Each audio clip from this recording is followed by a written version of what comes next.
La courge du Siam, la recette, enfin ma recette. Bonjour à tous. Alors, nous voici dans la cuisine de Delina aujourd'hui afin de vous délivrer la recette de la courge du Siam qui nous a causé tellement de tracas avec une assistante un petit peu bruyante. Nous avons vu récemment la tentative d'ouverture afin de la cuisiner. Avoir enlevé les graines et les laisser de côté pour les cuire plus tard. Alors, dans un premier temps, il faut l'ouvrir. Dans un second temps, il nous faudra la cuisiner une fois qu'on aura éclaté suffisamment de morceaux. Il faut la plonger dans de l'eau entre 20 et 40 minutes et la faire bouillir donc jusqu'à ce que la peau se détache. Vous pourrez alors utiliser un petit outil creux ou une petite cuillère afin de récupérer la chair. Et là, on peut l'égoutter. Il y a deux solutions. Soit nous la laissons tremper dans du sel pendant 2 jours, mais je n'étais pas très fan à l'idée de manger hyper salé. Donc j'ai pris l'option de la laisser en fait macérer, car c'est un aliment apparemment très fade. Dans Un mélange à base d'huile d'olive et d'herbes qui sont au-dessus de moi. C'est pour ça que je regarde vers le haut. des herbes que j'ai de mon jardin, du romarin, si vous avez du thym c'est encore mieux, ou tout ce qui vous passera par la tête, en herbes que vous aimez bien. Et j'ai donc mis surtout une sauce tomate avec des petits oignons que j'avais fait revenir au préalable. En 1, l'ouverture, voir épisode précédent dans la playlist vidéo d'aventure quotidienne, à savoir aventure culinaire intro, aventure culinaire scène 1, 2 et 3. En 2, ôter les graines, les cuire dans l'eau de cuisson plus tard. En 3, la cuisson, préparer une sauce tomate, voir fin de vidéo. Découper les oignons, les mettre à revenir, puis lancer la cuisson de la courge. En 4, la cuisson. 20-40 minutes dans de l'eau bouillante. Baissez le feu une fois porté à ébullition et laissez à couvert. En 5, fin de cuisson. La peau se détache, la chair est filandreuse. En 6, macération.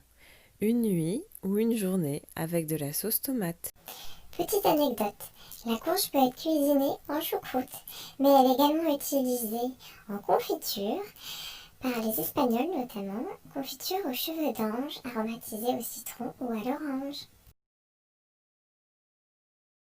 Afin d'ouvrir cette courge, il donc a fallu choisir comment la manger. La manger en sauce, la manger en accompagnement bien fourni, ou ma foi, l'utiliser pour faire une recette qu'on aime tous. Et c'est reparti pour un tour. Alors j'ai choisi moi pour ma part donc de les manger en eh bien, ma foi, j'ai choisi de les manger donc en lasagne. Choisir à votre goût un gros oignon rouge, un gros oignon blanc ou un gros oignon jaune afin de le découper en petits morceaux. N'oubliez pas que dès que vous séparez la chair avec votre couteau, il y a des particules qui risquent de vous faire pleurer. Laissez le plus longtemps la chair en contact et mettez-la tout de suite contre votre table afin d'éviter les grosses larmes. Chauffez votre casserole ou votre poêle, de préférence en inox pour votre santé, avec de l'huile d'olive vierge pressée à froid de préférence, et jetez vos oignons, les faire mijoter tout doucement jusqu'à ce qu'ils deviennent translucides. Pendant que les oignons mijotaient, vous aurez coupé de grosses tomates avec ou sans la peau, avec ou sans les pépins. Mélangez à vos oignons, ajoutez des carottes coupées très très finement en petits cubes et avec du sucre selon votre préférence et laissez mijoter le tout jusqu'à ce que tout soit fluide. Ah, et j'ai oublié, Il faut ajouter des herbes de votre choix à la mi-cuisson afin de donner un arôme particulier à votre préparation. Pour ma part, je fabrique ma sauce tomate pendant la pleine saison des tomates et je les mets en bocaux et ensuite au congélateur afin de les utiliser pendant l'hiver.